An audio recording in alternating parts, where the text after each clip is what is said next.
Hello, and welcome to another episode of Reviews in a Rabbit Onesie, the show in which I, Dan Leith, review things in a rabbit onesie. What a feeling! Beings believing. Oh, I can't have it all now, I'm dancing for my life. Actually, I think that's already been used in a film. Yes, hello, and welcome to another episode where I review two movies on a similar theme and put them head to head. And the theme of this week's movies is Stripped Back. Two movies from the past, one from the 80s, one from the 90s, concerning strippers, exotic dancers, sex workers. I literally have no idea what the correct terminology is. Let's just call it sexy dancing. Which brings us to movie number one, 1983's Flashdance. What a feeling.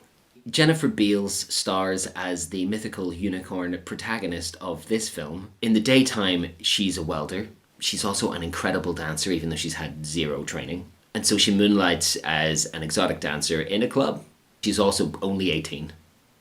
Basically, the entire film is about her trying to get over her fear so she can audition for ballet school, because that's what she really wants to do.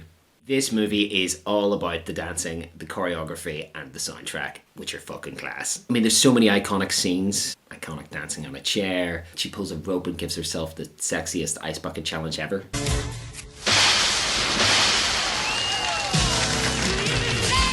Classic dance routines to amazing music in this film. That montage to She's a Maniac. Amazing. Needless to say, the end dance scene is class. I'm not sure how grounded in reality it is, but it's quite enjoyable. There are subplots as well. She has a friend, Jeannie, who's an ice skater, so there's some lovely ice skating in it too.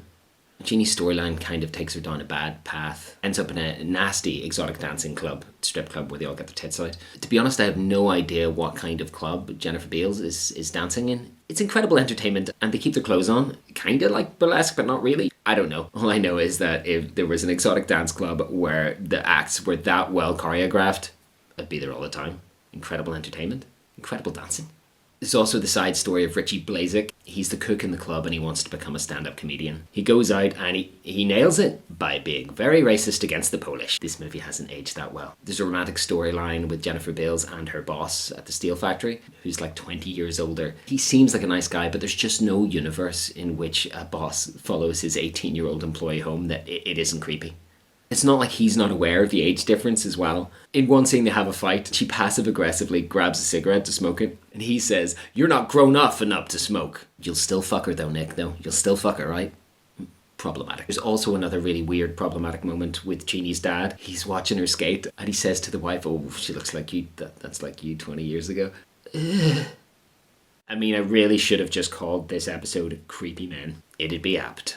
So a lot of the film hasn't aged that well. It's still charming. If you like dancing, great choreography, welding, racist stand-up comedy, girls who are all nude all the time, kids on the street doing some awesome pop and locking, breakdancing, some traffic cop mind banter, sexy lady tuxedos, dogs who have been adorably wrapped in towels or bows, or leg warmers, then there's totally something in this film for you. The reasons to watch it basically are the dance and choreography, which I can't praise highly enough. What did I learn from this movie? I learned that I would like to exist in a time where high-cut leotards were still fashionable, and that if you punch someone in the stomach, it can really cure their nerves. It is super 80s, it is super cheesy, it's all about the choreography and the dance. You could maybe just watch the best bits on YouTube though. 3 out of 5 single dollar bills, yo. Which brings us to movie number 2, 1995's Showgirls. My God. It's directed by Paul Verhoeven, who I tend to find quite gratuitous in general, but boy this film. Elizabeth Berkley, of Saved by the Bell fame, stars as Nomi, a girl that hitches her way into town, wields a switchblade, and wants to become a Vegas dancer. This movie's fucking insane, right from the get-go. The guy she's hitching with steals her suitcase. She starts screaming, beating her fists off cars, throwing up and running into traffic. Then she makes a new friend who buys her fast food, which she then aggressively throws about the table while doing the most over-the-top acting I've ever seen. She's like stabbing the drink with a straw. What was in your suitcase? Nothing, just my stuff. Everything I had. Throwing her fries down, they're just like... I just got here. Different places. From where, Becky? Different places. It's one of my favourite scenes in anything ever now. Nomi becomes an exotic dancer. She's batshit crazy. Her new friend takes her to go and see a Vegas show, which is basically just more topless dancing, but with more glitter. Like a volcanic golden bikini dance fest. Terrifying. The star of the show is Gina Gershon, who's involved with Kyle MacLachlan. Nice to see you, Kyle. Who's like one of the main people who run the show. They go to the strip club and they see Nomi. Gina buys Kyle a dance. Nomi does the most sexually aggressive lap dance in the history of the world. I mean, I was partly aroused, partly disgusted, frankly impressed. That one scene is like a microcosm for the entire film. The lap dance she gives Kyle MacLachlan must be amazing, because then they offer her an audition for the Vegas show. So she gets involved in Vegas show business, which seems even sleazier and more corrupt than the strip club. The film is essentially about boobs and slamming cars. I honestly don't think I've ever seen as much nipple in a movie in my entire life. And that includes porn. Elizabeth Berkley is something to behold in this movie. She's a face-slapping, lollipop ring-sucking, angry armpit wiping force of nature. I mean, the dialogue in this film is priceless as well. You have lines like, "I liked it when you came," and "I have a problem with pussy." High art. I mean, there's a lot of what the fuck moments in this film. There's a bigger, older lady that she pulls her top down and there's a honking noise when she shows her boobs. A lot of aggressively sexual dancing. Very awkward and sleazy audition. I'm erect. Why aren't you erect? It's a 90s sexual erotica overload. It's like a Channel 5 movie on speed. It is so overtly sexual. Watching a dance routine, you'd be like, oh, this is sexy. And suddenly it's just pornography with no gradient. Sex, sex, sex, sex, sex, sex, sex, sex, sex, sex, sex, sex, sex. All right, Paul. Suddenly they're in S&M gear, running around with motorbikes. What is the actual show they're doing? S&M sexual motorbike assault? Is that art? The movie progresses, it's chaos. Everyone wants to fuck Nomi or destroy her. I'm not sure. To give you the cliff notes, she pushes a girl down the stairs to get her part. It seems like she's gonna get with Kyle MacLachlan. Then there's a brutal rape scene out of nowhere, which is fucking horrendous. I didn't need to see that. I find it quite affecting. Then it suddenly becomes a revenge movie out of nowhere. And then in the end, she makes out with the girl that she pushed down the stairs. That's one way to say sorry. And hitches her way out of town with the same fella that stole her suitcase at the start of the film.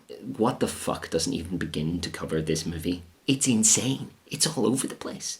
Sex, sex, sex, sex, sex, sex, sex, sex. I mean, it just seemed like everyone in the 90s just needed a good fingering. What did I learn from this movie? Apparently, if you get kicked out of a club, you'll get arrested and end up in jail. And if you feed monkeys too much garlic, they'll shit on stage. I mean, Elizabeth Berkley must have been like Miley Cyrus times 100, coming off the back of Saved by the Bell to suddenly being full frontal naked, humping everything on screen. Sex, sex, sex, sex, sex, sex. 1 out of 5. No. 5 out of 5. No. It's somewhere between 1 and 5 out of 5 single dollar bills, yo. I'm just too confused by everything.